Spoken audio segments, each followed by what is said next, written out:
Evangelho segundo João, capítulo 15, versos 1 a 8. Nesse texto está uma das grandes afirmações, eu sou, do Senhor Jesus. O Senhor Jesus faz aproximadamente uma dezena de afirmações, eu sou, que são registradas de modo particular, e certamente com um propósito deliberado no Evangelho segundo registrou João. João está preocupado em discernir e denunciar a identidade verdadeira do Senhor Jesus Cristo. A divindade de Jesus é denunciada no Evangelho de João de modo singular, como em nenhum outro momento, em nenhuma outra escritura dentro do Novo Testamento. E a forma como o Senhor Jesus é apresentado no Evangelho de João é através dessas afirmações, eu sou. Eu sou o pão da vida, eu sou a luz do mundo, eu sou o caminho, a verdade e a vida, eu sou a ressurreição e a vida, eu sou a porta, eu sou o bom pastor. Enfim, são afirmações que denunciam o caráter de divindade do Senhor Jesus Cristo. E mais uma vez, nesse capítulo 15, nós estamos diante de uma dessas afirmações, eu sou. A expressão eu sou é uma expressão que tem significado já no Antigo Testamento, porque é o nome de Deus. Javé, ou Jeová, é o verbo ser, no hebraico. Eu era, eu sou, eu serei. Tem a mesma forma para o passado, para o presente, para o futuro. Fala da eternidade de Deus. O único que é por si mesmo. Ele não precisa de nenhum outro para ser. Ele é. Deus é. E tudo passa a ser a partir de Deus. E ninguém pode ser alguma coisa sem Deus. E João está discernindo que Jesus é Deus, que esse eu sou que ele apresenta no seu Evangelho, o Senhor Jesus Cristo é o mesmo eu sou do Antigo Testamento, é o mesmo Jeová. E que nós só podemos ser alguma coisa através de Jesus. Sem Jesus nós não somos nada. E nesse mês da igreja, nós vamos enfatizar a questão da frutificação, como uma evidência do nosso caráter, como uma evidência daquilo que nós somos. E esse tema da frutificação é abordado de modo singular, irrepetível, nesse capítulo 15 do Evangelho segundo registrou João. Diz assim o Senhor Jesus: eu sou a videira verdadeira, e meu Pai é o lavrador. Toda vara em mim que não dá fruto, atira, e limpa toda aquela que dá fruto, para que dê mais fruto. Vós já estáis limpos pela palavra que vos tenho falado. Estai em mim, e eu em vós. Como a vara de si mesma não pode dar fruto, se não estiver na videira, assim também vós, se não estiverdes em mim. Eu sou a videira, vós as varas. Quem está em mim, e eu nele, esse dá muito fruto, porque sem mim nada podeis fazer. Se alguém não estiver em mim, será lançado fora como a vara, e secará, e os colhem e lançam no fogo e ardem. Se vós estiverdes em mim, e as minhas palavras estiverem em vós, pedireis tudo o que quiserdes, e vos será feito. Nisto é glorificado meu Pai, que deis muito fruto, e assim sereis meus discípulos. Amém. Frutifique. A questão da frutificação da nossa vida é questão essencial, porque expressa a verdadeira existência de vida em nós. A nossa experiência espiritual, a nossa experiência, a nossa relação com Deus precisa transcender a simples religiosidade. Precisa ultrapassar apenas a dimensão de sermos membros da igreja, do termos uma tradição religiosa, precisa ultrapassar apenas a dimensão do frequentarmos a igreja e de nos afirmarmos cristãos, ou mesmo evangélicos. É preciso que a vida se expresse em frutos. É preciso que haja frutificação. É preciso que haja resultados que evidenciem de forma eloquente a vida que nós tenhamos e vivamos. Infelizmente, o que tem acontecido de modo muito constante e frequente é que a vida cristã em muitas pessoas não se expressa por frutos, não traz resultados concretos, não traz mudanças que de fato possam ser constatadas e evidenciadas. Quanta gente que nós temos dentro da igreja que não expressa mudanças concretas na vida, não mostra frutos. A gente não vê nada. Apenas uma afirmação como que alguém que mudou de religião. Eu agora sou crente. Mas você precisa gritar, clamar, para que as pessoas acreditem. Porque senão ninguém percebe. As pessoas sabem que você é crente no seu trabalho, na sua vizinhança, na sua família. Você tem dado frutos que evidenciem isso. A palavra de Deus, se você conferir já o Antigo Testamento, mas especialmente o Novo Testamento, a palavra de Deus é extremamente insistente na importância e na obrigatoriedade de darmos frutos. O apóstolo Paulo, escrevendo aos Romanos, no capítulo 7, se quiserem conferir comigo, venham. Romanos capítulo 7, versículo 4 diz: assim, meus irmãos, também vós estáis mortos para a lei pelo corpo de Cristo, para que sejais de outro, daquele que ressuscitou dentre os mortos, a fim de que demos, o quê? Fruto para Deus. Porque quando estávamos na carne, as paixões dos pecados, que são pela lei, operavam em nossos membros para darem fruto para a morte. Quando a gente não conhecia Cristo, não tinha uma relação com Deus, a gente dava fruto para a morte. A nossa vida resultava em consequências de morte. Nós influenciávamos com influências de morte na vida das pessoas que estavam ao nosso redor. Nós evidenciávamos esses resultados, implicações e frutos de morte. Mas agora Paulo diz: nós somos de outro, daquele que ressuscitou dentre os mortos, a fim de que demos fruto para Deus. Colossenses capítulo 1, 10, capítulo 1, Colossenses capítulo 1, versículo 10, mais uma vez, vai nos colocar diante da contingência de darmos frutos, para que possais andar dignamente diante do Senhor, agradando-lhe em tudo, frutificando em toda boa obra e crescendo no conhecimento de Deus. E nós poderíamos constatar dezenas e dezenas de textos, só dentro do Novo Testamento, que nos constrangem a darmos frutos. Nesse texto de João capítulo 15, o Senhor Jesus diz: eu sou a videira verdadeira, e meu Pai é o lavrador. Toda vara em mim que não dá fruto, atira, e limpa toda aquela que dá fruto, para que dê mais fruto. Há 3 afirmações que eu quero que signifiquem nossa reflexão nessa manhã, a partir desse texto e desse desafio de frutificarmos. A primeira é que o fruto é algo espontâneo na nossa vida, precisa ser algo espontâneo na nossa vida. A segunda afirmação é que o fruto expõe o caráter íntimo da semente.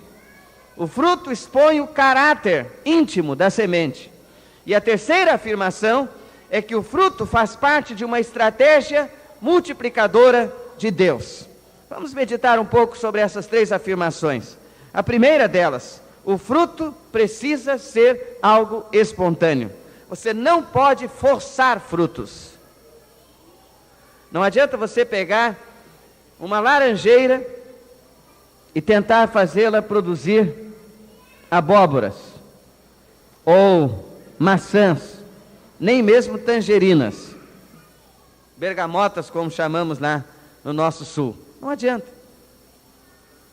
Não adianta você pegar uma macieira e tentar fazê-la obrigatoriamente, de forma constrangida, produzir pêssegos ou qualquer outro tipo de fruto. E não adianta você pegar uma videira morta e tentar fazê-la produzir qualquer tipo de frutos, nem mesmo uvas. Fruto é algo espontâneo e é uma das coisas mais lindas da natureza. Toda a natureza funciona a partir dessa espontaneidade da geração de frutos. O apóstolo Paulo, escrevendo aos Gálatas, no capítulo 6, verso 7, diz: não erreis, Deus não se deixa escarnecer. Tudo que o homem semear, isso ele também ceifará. Fruto é algo espontâneo, natural, é algo que vem de dentro, e não adianta você tentar produzir à força, porque não vai sair. O profeta João Batista, lá no capítulo 3 do Evangelho de Mateus, no versículo 8, diz isso. Mateus capítulo 3, versículo 8. Venha comigo na sua Bíblia. Quando as pessoas o procuravam para serem batizadas por ele, de alguma maneira isso havia se tornado uma moda, porque muita gente estava sendo batizada por João Batista.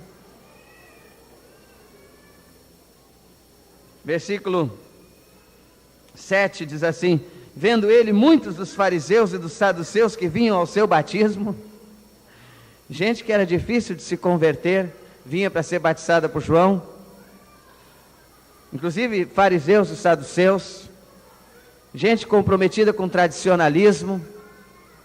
Os fariseus tinham uma tradição extremamente rigorosa, os saduceus também, até como resposta ao próprio farisaísmo que imperava no contexto religioso judaico.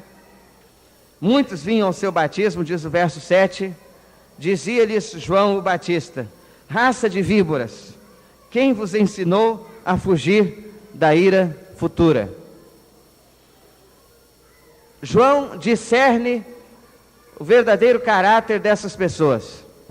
Raça de víboras.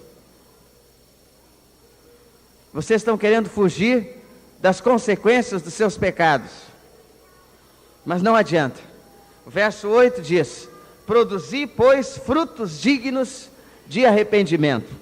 E o verso 9 continua: e não presumais de vós mesmos, dizendo: temos por pai a Abraão, porque eu vos digo que, mesmo destas pedras, Deus pode suscitar filhos a Abraão.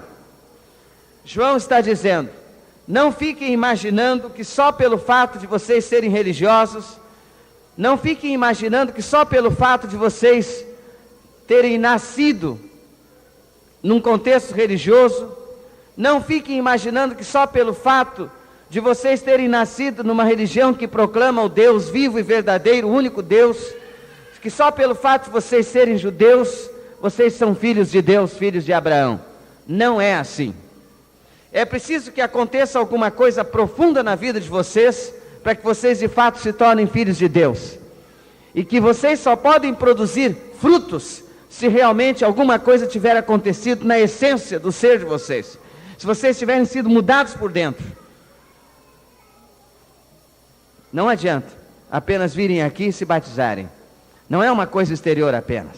Não é uma coisa de apenas frequentar a igreja. Não é uma coisa de apenas se tornarem membros da igreja. Não é apenas uma coisa de vocês responderem ao censo do IBGE. Qual é a sua religião? Evangélico, batista. Não é apenas uma coisa de ter o nome no rol de membros da igreja. Não é apenas uma questão de serem amigos da igreja. É uma questão de natureza interior. Tem que mudar lá dentro, porque senão vocês não conseguem produzir frutos. Vocês não podem forçar os frutos. Vocês têm que produzir frutos dignos de arrependimento. E aqui vale a pena a gente conferir que tipo de frutos a nossa vida tem produzido, que tipo de palavras nós estamos dizendo, que tipo de gesticulação nós estamos desenhando com as nossas mãos, com os nossos corpos, com as nossas vidas? Que tipo de expressão do nosso ser mais íntimo nós estamos expressando?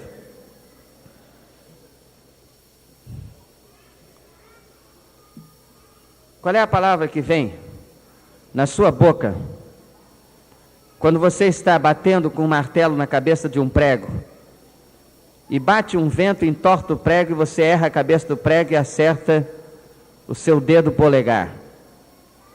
Qual é a palavra que vem na sua boca? Se é um palavrão, isso certamente traduz o que está lá dentro de você. E o Senhor Jesus diz: o que entra pela boca não contamina o homem, mas o que sai da boca, é isso o que contamina.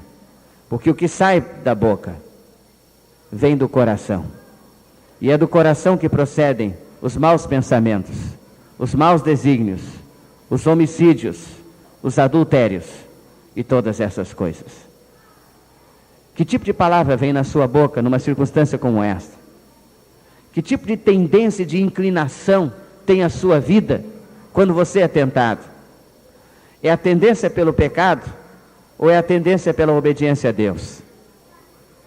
Qual é o tipo de frutificação que a sua vida está dando?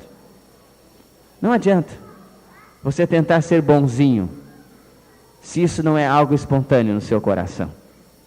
Eu conheço muita gente que consegue ser boazinha em algumas situações, até mesmo quando isso lhe convém. Mansa e delicada. Eu conheço gente que é capaz de apanhar, de aceitar agressões e ofensas quietinha, sem esboçar a mínima reação, para conseguir uma determinada vantagem. E você olha e você diz: que santo, que coisa maravilhosa. Não é santo nada. Ele está pensando só na vantagem que ele vai ter. Eu conheço gente que, com uma história de Lampião, é capaz de fazer o bem, de subir aos morros, de distribuir bens para as pessoas, distribuir dinheiro, distribuir cobertores, distribuir comida, mas ao mesmo tempo é capaz de matar cruelmente a sangue frio.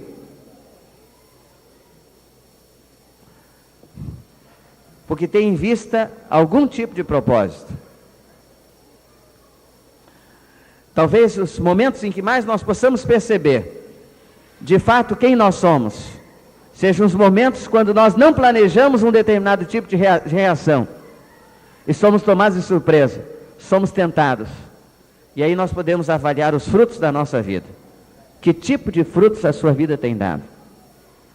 Que tipo de frutificação tem resultado da sua vida? E tem muita gente dentro da igreja cuja frutificação não glorifica a Deus, mas produz morte, produz tragédia, produz desgraça, produz ofensa, estraga a vida dos outros. O Senhor Jesus está dizendo: se você não tem uma relação vital com Ele, não adianta tentar produzir coisas boas. Você pode fazer até algumas coisas boas, mas isso não vai ser algo espontâneo. Só pode produzir fruto espiritual bom, coisa boa, quem tem uma relação vital com Cristo. Ele diz: eu sou a videira, e vós sois as varas. Quem não produz fruto, o meu Pai, que é o agricultor, corta essa vara e a joga no fogo para que seja queimada. Mas aqueles que produzem frutos, o meu Pai limpa essas varas para que produzam mais frutos ainda. Uma reflexão hoje: que tipo de fruto a sua vida tem produzido? Você tem uma relação vital com Cristo, você é nova criatura, você é uma pessoa que mudou por dentro, nasceu de novo, se tornou uma pessoa nova. É só assim que o fruto se torna algo espontâneo, tranquilo na nossa vida. A gente não precisa fazer força. Quando você vê, você já está produzindo fruto. Em Gálatas 5:22, o apóstolo Paulo fala sobre o fruto do Espírito. E ele diz: mas o fruto do Espírito é amor, gozo, paz, longanimidade, benignidade, bondade, fé, mansidão, temperança, domínio próprio. É fruto do Espírito. Essa é uma das coisas mais sábias da natureza, e que se aplica à vida espiritual como a todos os outros níveis da natureza. É fruto. É coisa que quando você percebe já está produzindo, já está brotando de você, já está saindo da sua boca.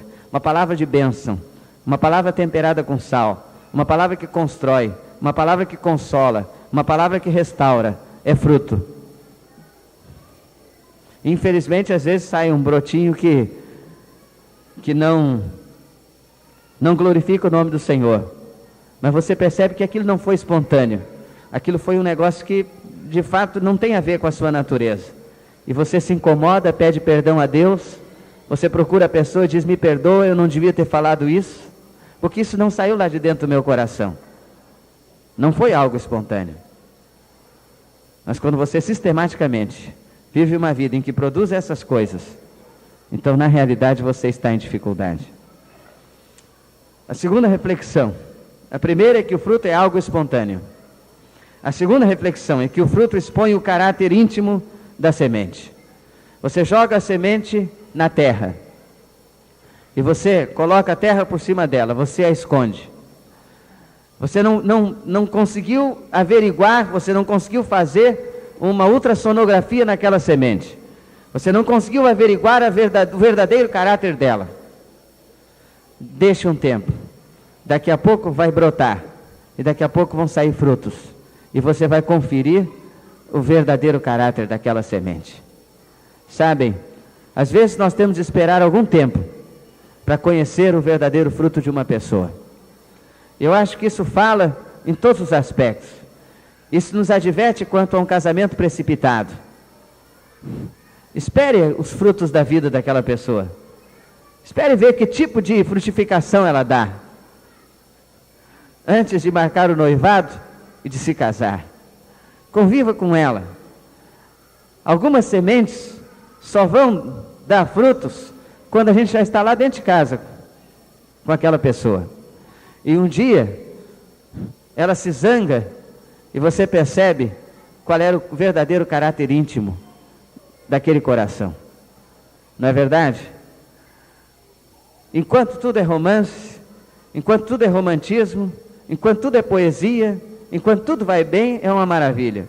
Ele faz declarações de amor, ele traz buquês de rosas, ele compõe músicas lindas. É uma coisa que todo mundo se encanta com a maneira como ele trata você. Todo mundo fica encantado, embevecido, como ele a ama. É uma coisa maravilhosa. Deixe passar um tempo, espere frutos dessa semente, peça a Deus sabedoria para poder discernir o caráter íntimo dessa semente. O que está lá dentro? E a gente não conhece o que está dentro do coração de uma pessoa antes que ela dê frutos. Daqui a pouco você começa a conferir os frutos, e aí você chega na quitanda, você começa a perceber: mas é esse tipo de laranja que dá? E aí você corta a laranja, chupa um pouco e é azeda, é terrível. E aí você diz: mas me disseram que era laranja do céu. Mas não era laranja do céu. Era uma laranja azeda, terrível, que é difícil de suportar. E fica difícil você fazer um suco com aquela laranja.